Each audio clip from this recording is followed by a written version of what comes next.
তো বন্ধুরা দেখতেই পাচ্ছ ওরা কিন্তু ড্যাব ড্যাব ড্যাব ড্যাব করে জিভ বের করে লিক লিক লিক লিক করে কিন্তু আমার দিকে তাকিয়ে আছে। আমি কিন্তু খেতে বসছিলাম, তো খাওয়া কিন্তু আমার হলো না, এদেরকে খাওয়া দিতেই হবে আগে আগে, নালে ওদের কিন্তু তর্স হয়েছে না। লাল গরুটাকে কিন্তু একটু আগেই কিন্তু খাওয়ালাম ভালো মন্দ দিয়ে।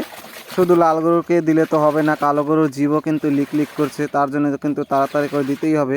আর তোমাদের ফেমাস গরুকে কিন্তু বেশি বেশি খেতে দিলেও ওর কিন্তু শরীরটা কিন্তু হচ্ছে না।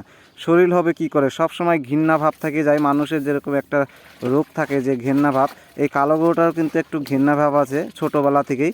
ও অন্য জল কিংবা অন্য গরুর মুখে দেওয়া এইগুলো খাবার কিন্তু ওই পাতেই নিবে না কিংবা ওই মুখেই নিবে না। এই যে চারের মধ্যে কিন্তু এক ফোঁটা জল ছিল, কালকের দানাদার খাদ্যর জল মানে ছিল, লাল গরুটা সকালবেলা খেলো। চারের মধ্যে 2-1 গ্লাস হয়তো জল ছিল, সেই জলের মধ্যে আমি জলগুলো দিলাম।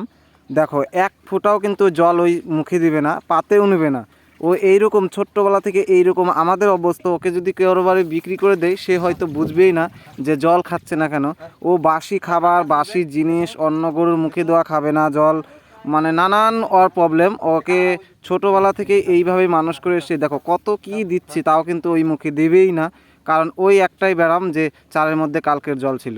ও কিন্তু সবই বুঝতে পারে, সেই জন্য কিন্তু এক ফোঁটাও ওই জল খাবে না। আজকে যত হাজার আমি চেষ্টা করি ও কিন্তু জল খাবেই না। এইরকম কিন্তু আমাকে জীবনটা তেনা তেনা করে। লাল গরুটার কোনো সমস্যাই হয় না খেতে দিতে, ওকে যা দিব তাই কিন্তু সব খেয়ে নেবে।